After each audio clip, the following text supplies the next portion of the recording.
bumping away, streaming for all to see. El Cachorro, El Cachorro. There's a dawn superheroes here today for you and me. El Cachorro, El Cachorro.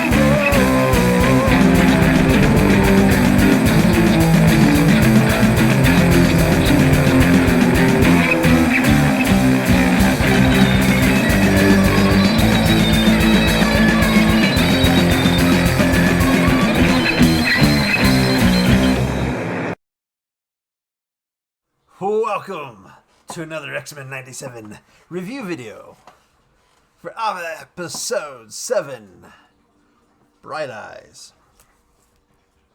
Another really well done episode. Some really good dialogue, some really good storytelling. We're putting the dominoes together for the big 3-part final act. We get the reveal of the new main bad guy, which there's kind of was part to put together who it was going to be, and other people said it too. And yeah, there's a lot of clues were being put out there where, it was pretty, who it was became pretty obvious. But this another strong episode. Some good stuff here. I'm going to go ahead and give this an 8 as well. I thought this was a really well done episode. And I thought I've been a lot of stuff going on in it, but a lot of really good storytelling, I thought. So definitely excited here to get into our final part. So we're going to get into the spoilers now. After a minute and a half. So yes, minute and a half of some great storytelling and some great dialogue. Some really good, some cool action sequences. We get the big reveal. We get a couple big reveals. And some multiple big reveals in the episode. So, super well done. So now we're going to get to the big part, and the boys are going to need some help from those looks of things so far. They need to really get some people together on their side here, because they got a hell of a battle coming their way.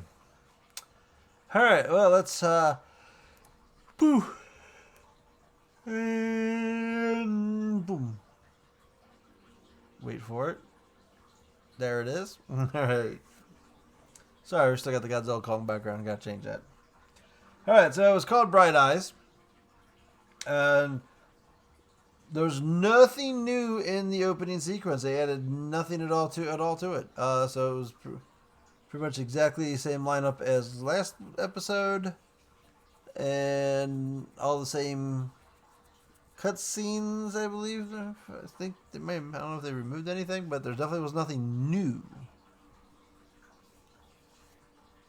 So we open with the funeral of Gambit, and we get some cameos here. Some people of the Thieves Guild are here. We have Belladonna, Gambit's brother,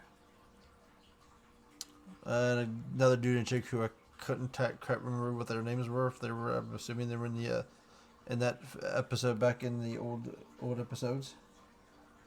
But Belladonna always being his love before Rogue. Nightcrawler's doing the eulogy. Really well done. He does this great. This is another really well written speech. Talk about Gambit and the poker metaphors, and how Gambit was bluffing. He really knew the hero that he had become, and it's really well. It was a really super well written speech. So really well. I really like that. They lowered him they lower the casket into the ground. And then Julie, obviously, Rogue is missing from the funeral, and she's trying how could she not be here? She'd be there, and Wolverine's like, hey, people have to grieve their own ways. Rogue has to figure it out on her own. Nightcrawler's like, no, you didn't see what I saw there. She's going through some stuff. You should be worried about her, because what they don't know is, Rogue also lost two guys: the guy she loved and the guy that she used to love, that she still had feelings for, Magneto.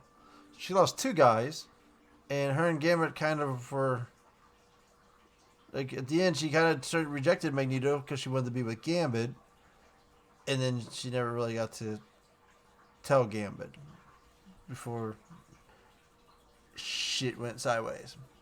So she's gone. So we quickly find out what's going on with Rogue. She is a woman on a mission. She is powering her way through. She goes to, I believe it was Riker's military installation, starts destroying everything because she is on a plan. She wants Henry Geiger and Bolivar Trask bad. We also see here General Ross is in this scene. He also name drops the Hawk, so we get some other name references here. So I thought you guys were good. It's like, you killed all the good ones. Now you got me.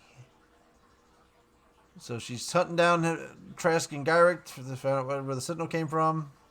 We cut back. Cyclops is having a conversation with President Kennedy. What was this shit? Kelly, not Kennedy. I wrote Kennedy for some reason. Kelly, President Kelly. And he's like, hey, we can't help you with anything. The UN relations, we can't give you, help you. They're trying to, help, asking for help with rescue missions because you haven't found any new survivors in a week. So I was like, tensions are really high, and I can't really do much because helping you with people are, scared of mutants. Helping you is bad optics for me. And he's like, oh, of course, that's all you care about is, your optics and your polls. If it was humans, death tolls would matter. Because, hey, I'm doing my best to keep a guy who doesn't like your kind from getting my seat. So, I was like, I'm doing what I can. So, we get, some more angry Scott, and then Jean comes in, and they have a little chat, and Scott blames himself a little bit. He's like, I got comfortable. I got weak. She's like, nobody could see this coming. He's like, Magneto saw it coming.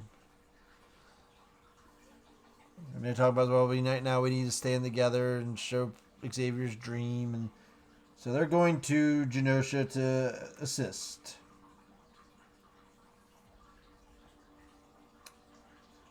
And so they get there, and we get some more cameos. We see Blob, we see Multiple Man. They're alive. Amelia here's alive. There was some other characters I don't know if they were really any bodies or not. So it's kind of like a lot of the people that we thought we saw were not being seen, like the Dazzler and Shaw and stuff like that we saw like in the garden, which I thought looked like they survived.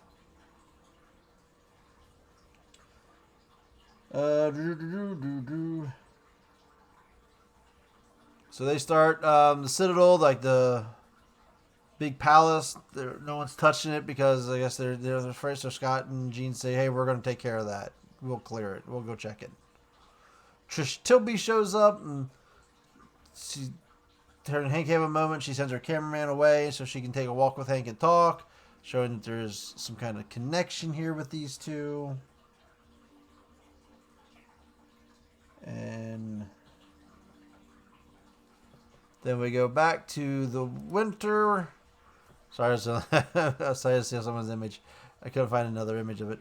So Rogue goes up to some snow area where Captain America intercepts her and says, hey, you need to stand down. I'm also working on this. I'm trying to find what's going on. Some secret organization came in, transport some black site, something. Came and got Bolivar Trask and Henry Gyrick, and Captain America don't even know who they are. He's trying to get to the bottom of this too. He's like, I'm on your side. I'm trying to, figure it out. It's like they got transferred. They took him. Trask got sent to Mexico City. It's not New Mexico. Sorry, Mexico City, New Mexico. And they're like, well, let's go. He's like, well, and I got to get you in approval. As soon as I get approval, I'll send my team down there. Well, let's go now. It's like, this uniform, I can't just go in and start bashing heads in another country. So then that pisses Rogue off. She's like, oh, well, if your hands are full and you can't do anything, you don't need your shield. And she flies up in the sky and wings his shield. This was a clip that came out on Twitter. Everybody thought she was being petty.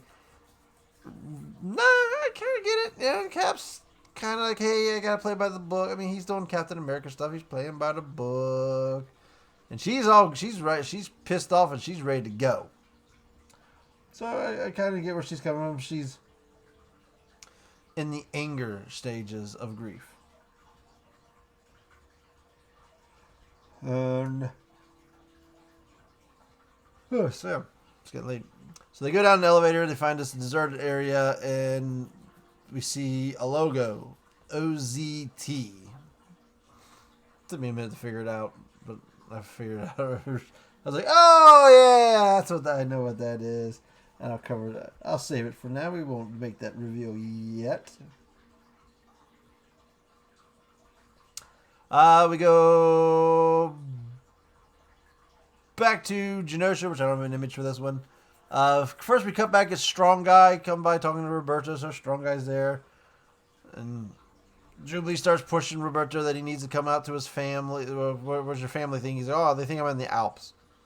She says, you need to come out to your family. He's like, what happens if we were here? Do you want your family to get calls finding out you're a mutant by getting a phone call saying you're dead? So he agrees to talk to his mom, and if Jubilee will go with him. So she quickly got him to, okay, I'll do it. And then we get more of Trish and Beast's talk, and they're kind of talking about how relations right now are going bad, and they do bring up the copper thing that happens when you ever get one of these, and it kind of just ties to modern times. So hey, political stuff. The X-Men have always been about politics. If you don't realize that, you are an idiot. Since Chris Claremont took over the runs in the 80s, they've been very political. So talking about how mutants are coming out and they're rioting and stuff like that, and Trish's like, well, that doesn't help things. It's like that's not teaching. That's just making people more afraid of them. Which kind of thing happens when we have any kind of like incidents of usually some kind of police brutality thing, and people riot and start destroying stuff, and that doesn't help your cause. It does, it just makes everyone, that doesn't help bring people together. So it kind of gets Beast to get a little upset about that. I was like, maybe we were right. Maybe we shouldn't follow Xavier's dream of hoping you guys would tolerate us. Oh, I'd hate to take your tolerance. So Beast kind of storms off on her there. He gets kind of TO'd about her speech. And I mean, I get where she's coming from. I get what she's trying to say. I always agree about the rioting and the looting and stuff like that. You're just destroying stuff. That doesn't really help any situation. So I get that argument. We go back to Rogue. She's now in New Mexico, and she finds out that Bolivar Trask isn't in a jail. He's in a fancy resort, like white-collar jail, I guess you could say. He's being protected, and he's living in comfort and relaxed, and he's playing with dead bugs. And you see everything. You see all this stuff fighting in the background behind him, and she comes in, and you hear her bust in, and he's like, I don't know where... That's Henry. Sorry, this is Henry Geier. I got it backwards. I don't know where Trask is. She goes at him. It's like, well, I want to know about the people that are putting you up in here. Because Gene can't probe my mind again. He won't let it. She's like, oh, she's not like that kind of probe. Pulls off the glove. Boom. Starts draining his memories. We get 2 outlined images. Kind of give you who is coming up. One was a human face. The other one was kind of a robot face. Ooh, who could it be? I don't know if we're going to push this. Then we're back in Genosha. And we have Cyclops and Jean. They're clearing the Citadel. Jean's picking up all these psychic echoes of all these people. And we see scenes of like debris falling on Shaw and Emma. We see Dazzler fall down, collapsing into the rubble. 2 of these people we already supposedly saw in the 5th episode 5, so I'm assuming the Dazzler and Shaw were okay. But talking about the echoes of all the people that died in there, and that there's psychic echoes, and that gets a heart-to-heart between Cyclops and Jean, how they're they're always having things are always difficult between them, and he's sorry and stuff like that. And all of a sudden, Jean picks up a telepath, and Cyclops Madeline takes off running. Bad first reaction there, Scott. We'll come back to this. It's Emma. So they pull Emma out of the rubble. She's got her diamond form. So this goes right to the comic book Attack on Genosha. The comic books is where Emma has her second mutation kick in, and she develops her diamond form. So they're kind of playing off that, secondary mutations can happen, bringing that into the show. So we see Emma's alive. She's got her diamond form. And we go back to the screen. So there's a tear. Cyclops kind of finally realizes that the mother of his child is dead. So, man, the man's got a hard time, man. He loves one woman. Somewhere the woman become a replacement for that woman showed up and pretended to be that woman. And had all the memories and the same powers as that woman. They had a kid. His actual love came back. This guy's got a really hard time, man. He's been in love with two of the exact same women. I mean, they're exactly the same woman. It's not like a twin sister or something like that. No, they're exactly the same woman. So it's kind of a rough spot for my boy to be in. So it is his mother was child, so there's always a connection there. And Jean kind of mentions that, yeah, she was like, it was kind of nice having, I looked at her, it was like I had a sister, especially after I lost Storm. So they're getting some built between these two, and they're recognizing that Jean's recognizing, yeah, it's a messed up situation. Okay, I get you're having issues with all this, and any normal person would. Okay, she went and kissed Wolverine. That's way worse than what he's the one. He's like, dude, you are her and she is you, and I had a kid with her, but I have a lot of memories with you, and my boy's having some issues, man. Don't be hating on my boy. Gotta get the Jean figure too. The Goblin Queen figure is very hard to find. It's already getting worked up. So from there, they have the speaker goes, hey, everybody go to the Blackbird. We have Trask. So Trask has reached out and contacted the X-Men, saying that, hey, this wasn't what I wanted. Things went way too far. I didn't mean for all this. This is all Sinister's doing. It's all Mr. Sinister.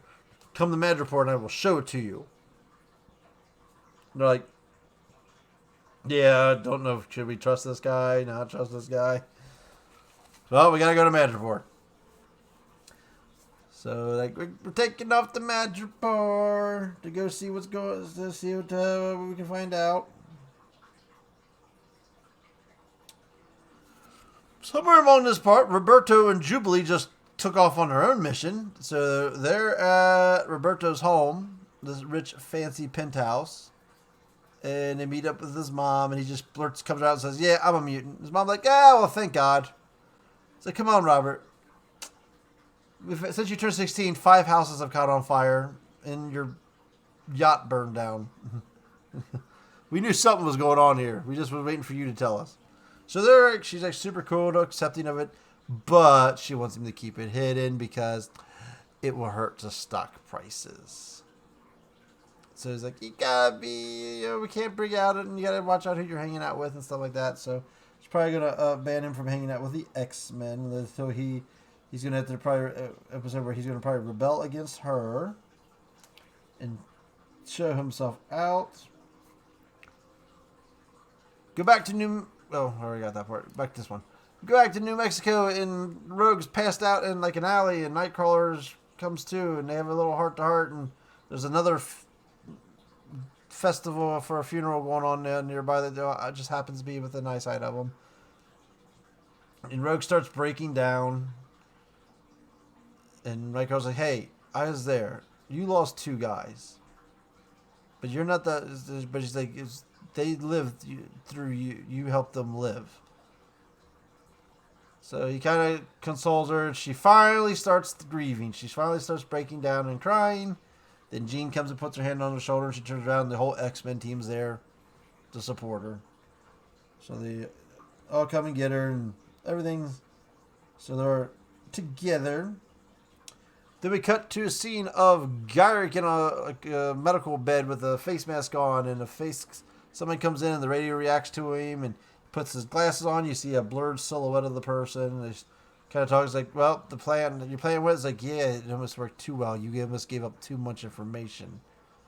Puts his hands over his mouth, suffocates him. So Henry Gyrick is now officially dead.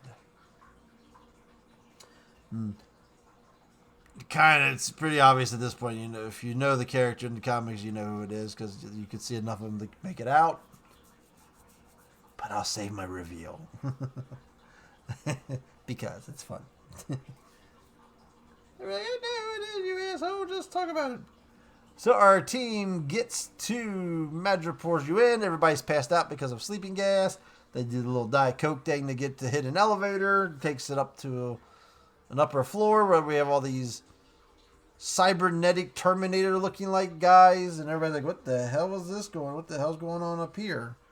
All of a sudden we see Trask standing on the ledge getting ready to jump. Because this was not what I planned. Sinister made all this. And like, wait, Sinister made these... Sinister's been making a better... A new Sentinel? A new type of Sentinel? They're looking at some of this stuff. It's like, this is futuristic stuff. How the hell did Sinister get his hands on this? So now they know Sinister's been designing the new Sentinels. And they try and question him on who T is. And they're like, hey, they're a group that's been rising in the shadows and hiding and putting everything in places. And he goes to jump and Rogue catches him. And she's like, you need to give us more answers. He goes, that's all I know. So Rogue's like, all right, well, so long. Just straight drops him. Lets him fall to his death. The whole team's like, what the hell, dude? What's wrong with you? And Wolverine's like, he's doing what we all wanted to do. Yeah, because everybody does. Wolverine don't give a fuck about killing people.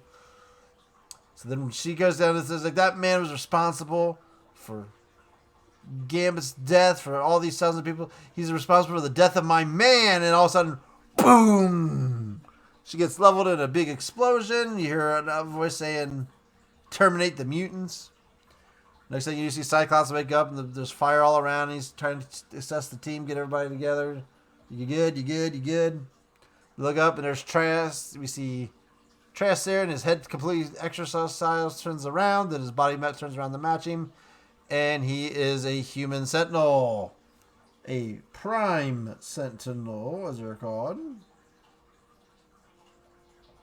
So he goes to destroy the building to kill the mutants, and that leads to a whole little fall scene. Nightcrawler saves Rogue. Jean and Cyclops try and take out the debris and save the building from falling on the street. And Jean's like, I can still sense Trask's mind inside that. And Cyclops like, dude, he just leveled Rogue with one punch. Yeah, no, full force. He's not having it. Like, dude, he took down Rogue in one hit. No, we're going hard. So we get a little battle scene. Morph turns into Quicksilver, then gets blasted in the face. Wolverine and Beast try and take him on. They get blasted. Jean puts up a little bit of fight. They're doing a little with their telekinetic shield, and they're flying around battling. And he gets behind her and punches her down into a car. Then he gets knocked out of the air by an optic blast by Cyclops, and Cyclops goes full force. Stay down. That's out a full force beam. And he just walks right through it, grabs Cyclops by the visors, pushes him to the ground, and takes a speech about being an orphan and like that. And he's getting ready to just crush Cyclops' head, maybe. All of a sudden, you see a little grenade pop by. Boom. EMP explosion takes out the Sentinel. And out of the dust comes Cable. Like, EMP is the only way to take these suckers down. Like, Cable, what the hell are you doing here? And he's like, kind of, there was like a weird awkward pause here where I guess maybe something was supposed to happen a little first. And so Jean, for some reason, just automatically starts having this telepathic issue going on. I don't know if she was causing it or if she just got hit with this telepathic thing. And she senses who Cable is. And he's like, and Cable's like, get out of my mind. You're not her. It's like, wait, Nathan? He's like, skip the reunions, Dad. We gotta stop these guys, these Sentinels, before they destroy the future. So we finally get our big reveal, which I thought felt real cheap than 5 when he came out with Tomatoland, like, hey, Mom, bye, Mom, you're dead. So at least we get the Cable reveal here that he is Nathan from the future. So they get, which Gene kind of, I guess they're kind of mixing over the part that Gene once did that in an episode a while back with like Cable. She's like, wait a minute, Cable, there's a connection between you two. She kind of knew that back then, but.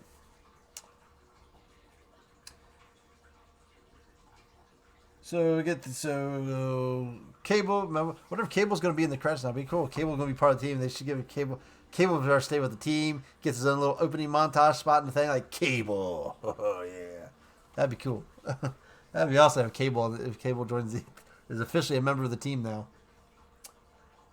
But then we cut to this room with a dialogue between our mystery player and Sinister. And Sinister's like, you're a fool. You Trask wasn't even a good model. He was a flawed model, and you revealed everything to him already. He's like, we should have waited till we had more of a whole bunch of them ready that we could overwhelm them at once. It's like, it's all right. We'll learn. They'll learn and adapt from that. He's like, so will they. They will learn and adapt as well. So he's like, and then our mystery guy's like, you old villains doing the same stuff and been failing since 1992. And Sinister like, you also were one of those same villains that have been failing. He's like, but I evolved. And then he's like, hi, but we've also tapped into a satellite that lets the X-Men talk to the Shi'ar. And look what I found. Xavier's alive. It was all the X-Men have been holding a secret. Like, then I've been holding a secret too. So then we cut to some like barber shop thing that's out, some rundown barber shop out in the like no man, and we finally get a clear image of the face. It's Bastion, who is a human sentinel thing that was originated as Nimrod, which is why Nimrod. So obviously, from some of the names, like the last 3 episodes being Tolerance of Extinction, hinted at something. They added scenes of Nimrod into the opening credits. That was interesting. And then in the first part of Life Death, they're talking about the collars, and they showed the picture of Forge and the doctor dude whose name I can't remember. I just forgot. It's from Scotland, the one that Apocalypse ended up pretending to be. And you see another mystery figure, just the body, like some parts of the body, the figure without his face. And everybody said, hey, that's Bastion. So I was like, all right, that's kind of interesting. Why would they put him in the picture and hide him if that's not going to come back to play a part? So Bastion is Nimrod from the future. They reformed Nimrod, who reformed himself into a human form. And OZT is Operation Zero Tolerance. So when they did the Prime Sentinels to take out the mutants. But what we reveal is what he's got captured here is Magneto. Magneto is alive. And he kind of does this little shaving thing, getting him ready. So it's pretty obvious he's going to turn Magneto into a Sentinel. That's obviously where this is going. He's prepping Magneto to input the Prime Sentinel program stuff in the Magneto to turn him to a Sentinel as well. That'd be interesting. They do that. So yeah, I mean, I don't know who the voice in him is, but man, I really kind of liked that style that they were going with. Let's see. See if we can figure out who was voicing.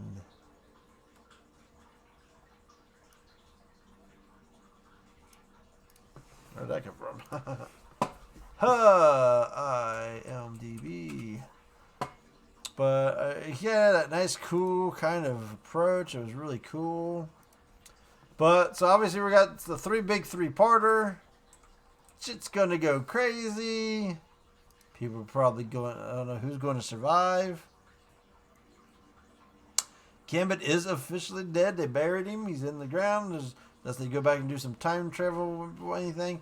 What I honestly think could be a possibility is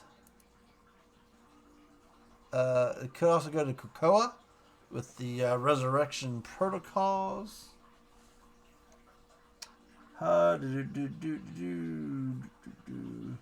Bastion is Theo James.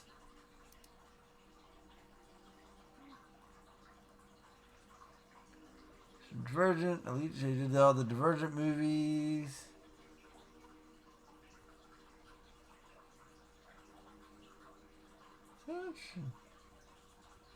Done some other voice work. Alright, but not bad.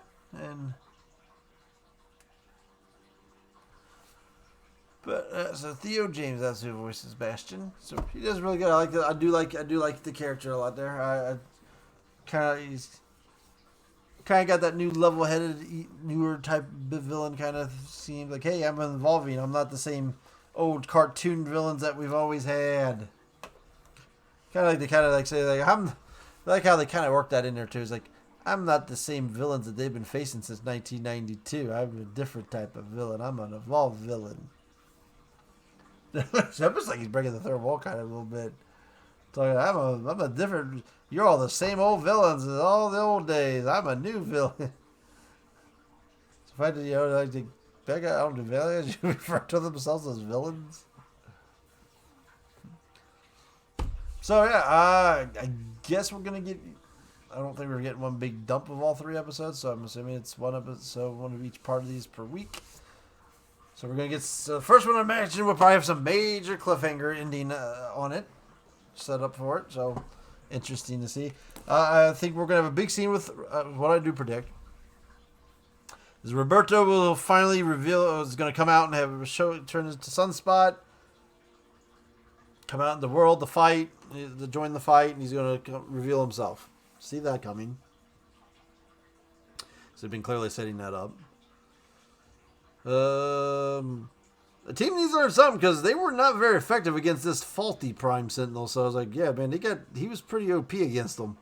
So I don't know how they're supposed to hang out, how they're supposed to put up a fight against more advanced models and Bastion himself. Obviously, Xavier's going to come back into play at some point here as well. He's on his way back to Earth. It'd be interesting if we get some more. They get some new teammates. I would imagine they're going to have to up the mutant numbers to have a battle here because I don't think they have enough mutants as they're going. But this Storm's obviously we're going to get Storm back. Maybe Forge will join her as well.